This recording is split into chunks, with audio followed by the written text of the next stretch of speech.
राजकोट किल्ल्यावरील महाराजांचा पुतळा उभारणारे शिल्पकार जयदीप आपटे नंतर बांधकाम सल्लागार चेतन पाटीलही फरार। कालपासून आपटेचा मोबाईल सुद्धा नॉट रिचेबल। चेतन पाटलांच्याही कोल्हापुरातल्या घराला कुलूप।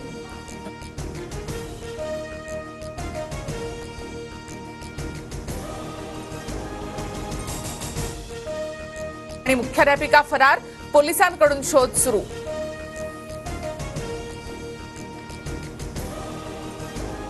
गुन्हे दाखल झालेले कुठेही पळून गेले तरी शोधून काढत त्यांच्यावर कारवाई करू। बदलापूर अत्याचार प्रकरणी गृहमंत्री फडणवीसांचा इशारा। राजकोट किल्ल्यावर ठाकरे गट आणि राणे समर्थकांमध्ये राडा। पुतळा दुर्घटनेनंतर पाहणीच्या वेळी ठाकरे गट आणि राणे समर्थक भिडले।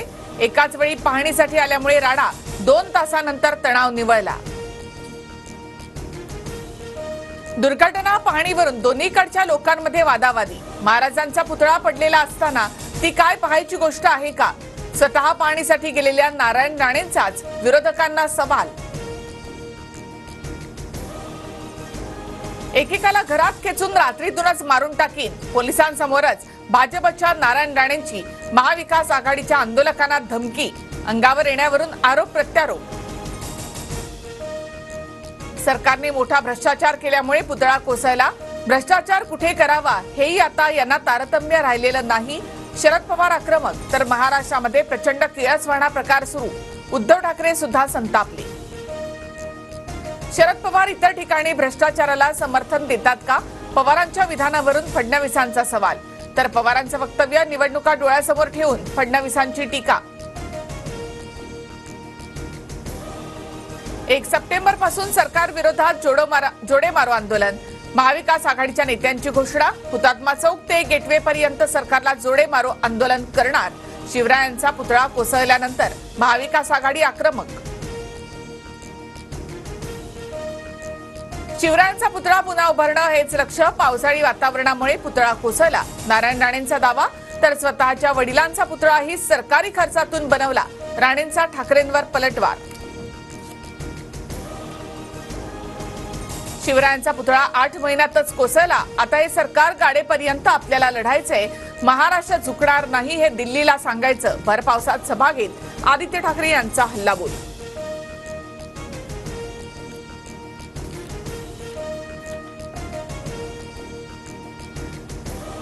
पुतळा कोसळला याची पूर्ण जबाबदारी बांधकाम विभाग आणि सरकारची। लोकशाहीऐवजी यांना झुंडशाही आणायची आहे। किल्ल्यावरील राड्यानंतर जयंत पाटील आक्रमक।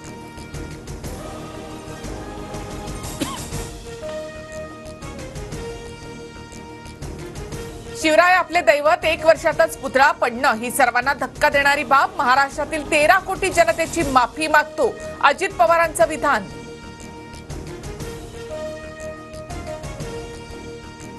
राज ठाकरेंनी बदलापूरमधील आंदोलकांची भेट घेतली। पालक आणि नागरिकांशी साधला संवाद। बदलापूर अत्याचार प्रकरणात मनसे कार्यकर्त्यांनी उठवला होता आवाज। लातूरमध्ये जनसन्मान यात्रेमध्ये अजित पवारांच्या स्वागतावेळी मराठा आंदोलकांची घोषणाबाजी। रॅली दरम्यान मराठा आंदोलकांनी काळे झेंडे दाखवले।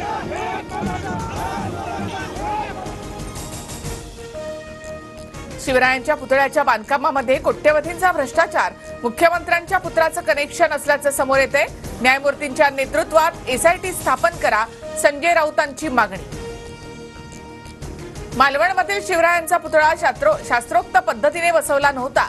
12 डिसेंबरला मोदींना पत्र दिलं होतं, संभाजीराजेंची माहिती।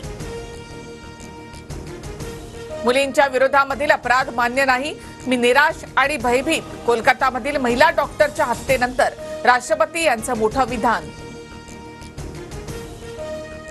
इंदापूर दौऱ्यावेळी मोहोळचे अजित पवार गटाचे आमदार यशवंत माने आणि सुप्रिया सुळेंचा एकत्र प्रवास। यशवंत माने शरद पवारांसोबत जाणार का असा सवाल।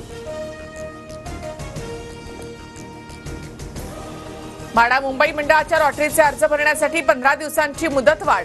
4 सप्टेंबर ऐवजी 19 सप्टेंबर पर्यंत मुदत। तर घरांच्या किमती कमी करण्याबाबतही विचार। गृहनिर्माण मंत्री अतुल सावेंची माहिती।